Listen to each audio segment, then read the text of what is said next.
Today we start from a book that I was able to read this summer.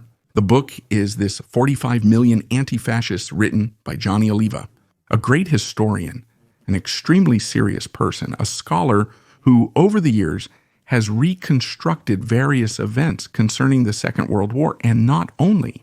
From the title, Gianni Oliva recovers a phrase attributed to Winston Churchill. The phrase is this: in Italy, until July 25, 1943, there were 45 million fascists. From the day after, 45 million anti-fascists.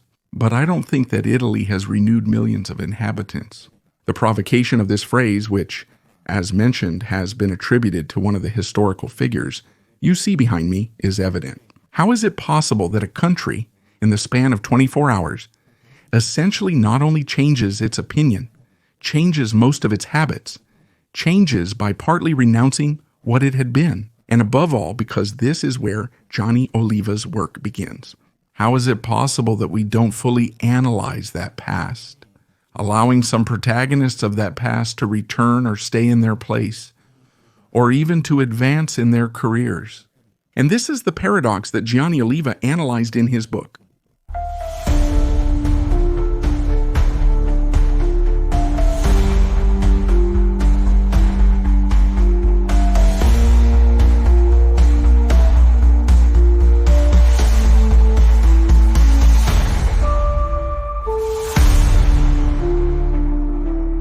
Talking about history is not simple. It requires extensive documentation and a lot of work behind it. If we look at the history of fascist Italy, we cannot say that all Italians were fascists. Several historians remember this from 1922 to 1943.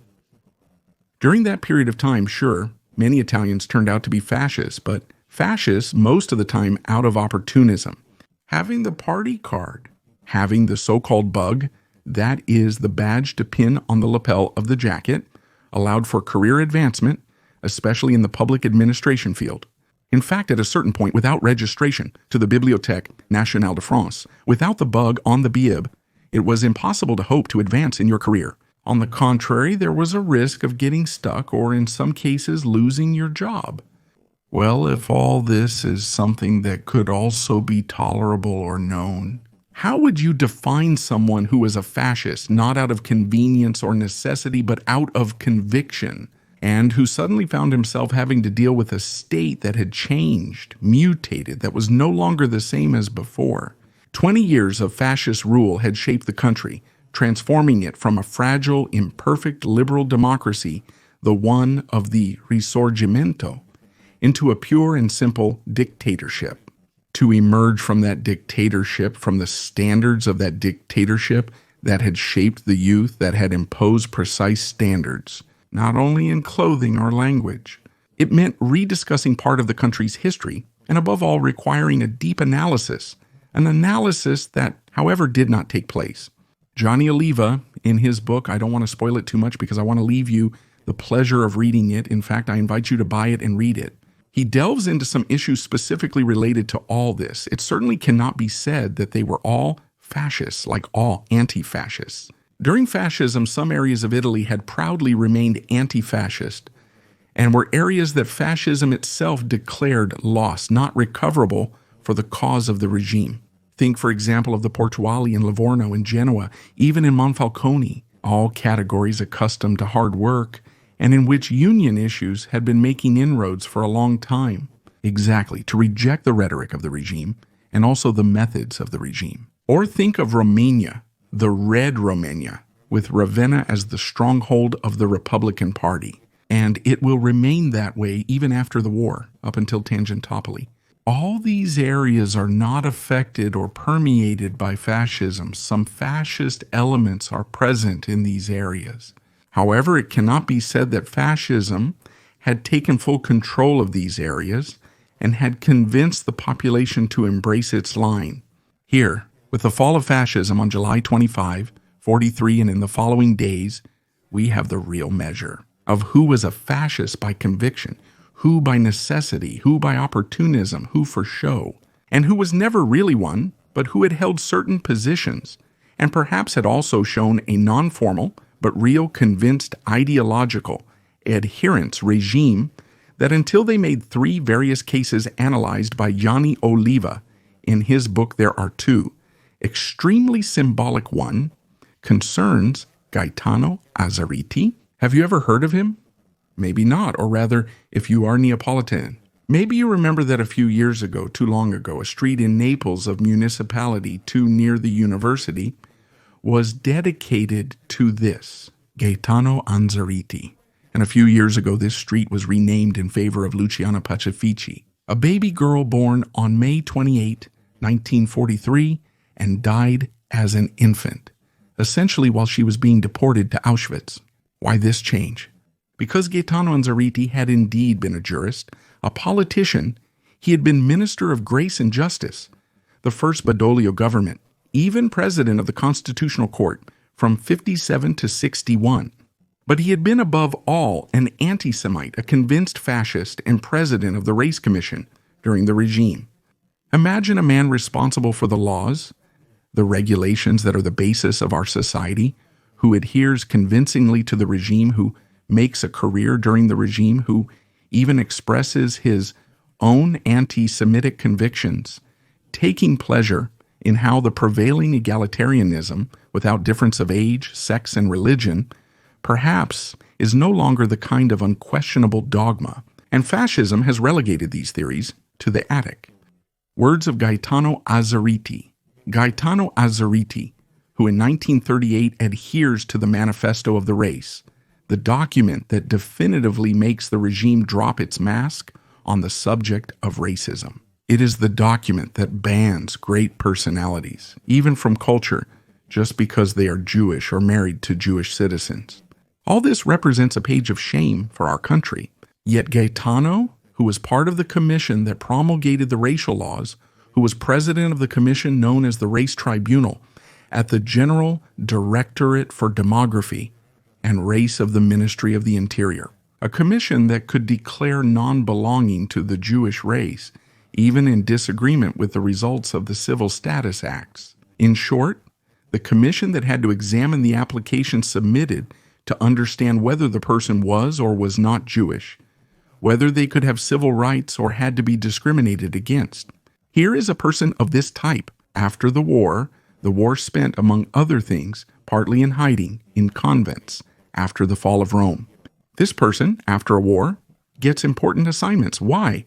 But he's not the only one. There are others. Many cases also involve military personnel. Think about Gaston Gambara, who was rehabilitated by the Italian Republic, also obtaining reinstatement in service, recognition of rank, the right to salary and pension, rejecting Tito's Yugoslavia's request to prosecute him, to provide him for a trial, even though his name was on the list of war criminals.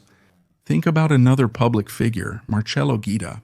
He was called a policeman, but not just any policeman, not the neighborhood cop or the informant at the corner of the street, but gentleman, director of the political confinement of Ventotene, even before deputy director of the penal colony of Polsa. For those who do not know, Polsa and Ventotene. During fascism, they were part of the special gates, those where the enemies of the regime were confined. And who were these enemies? Politicians? Opponents who had not bent, who had not run away, who had wanted to express their own dissent, starting with Antonio Gramsci or personalities from the world of culture who had not accepted to bend their own intelligence in service of the regime, or other enemies, sometimes surreal. You might wonder, how can a merchant, a lawyer, be called an enemy of the regime?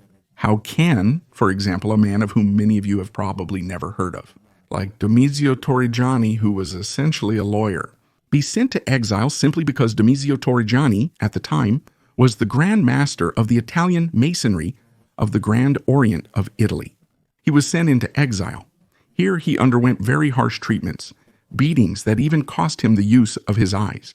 And he was sent home when he was almost blind, sent home just to die. Ponza and Ventotene were part of this criminal system of the fascist regime. And Marcello Guida, this young policeman at the time, carried out the orders to the end. He had also made a career. He had refused only one opportunity to obey the orders, when a corvette carrying none other than Benito Mussolini arrived at the pedal colonies of the islands. Here, on that island that also hosted Altiero Spinelli, one of the fathers of Europe, who right there drafted the first Ventotene Manifesto for the birth of the European utopia. For security reasons, Mussolini did not set foot there as he was leading. Due to the strong German presence and the large penal colony, about 900 confined, in the face of holidays, as some politicians said a few years ago, he decided to send Mussolini Guida back to the mainland after the war.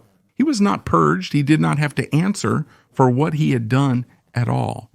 He benefited from the Togliatti amnesty, with the amnesty enacted to pacify the country after the resistance phase. With the idea of putting a stone on the past, the amnesty that perhaps was a mistake. He became police chief in Gorizia, Trieste, Turin, Milan. In Milan during the hot autumn in Milan in December 1969. Fontana Square.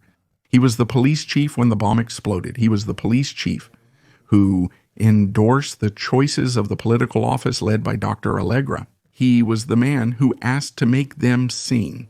That is, to make the arrested anarchists confess, including poor Pirelli, as if they were the Finches of the sunny island of Ventotelli. It's no coincidence that Sandro Pertini, who was the Speaker of the House in December 1969, refused to shake hands with the police chief. Sandro Pertini had experienced it on his own skin. What was the confinement of the fascist police? He had experienced the methods of the fascist police on his own skin.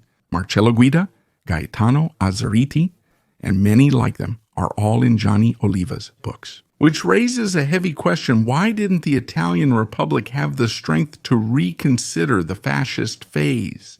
To understand what was wrong with fascism, but above all with the men who had adhered to fascism and who had proposed themselves again for the service of the Republic. Why did the Italian Republic for many years, for decades, continue to rely on former fascists, especially in the administration of public affairs, in the courts, in the ministries, in the offices, in the armed forces? Instead of promoting a different class in line with Republican values. Why? Perhaps because it was simpler, perhaps because it was more convenient, perhaps because there were higher logics, perhaps because, after all, after the Second World War, a new phase began, that of the Cold War, where the experience of the former fascists could be useful.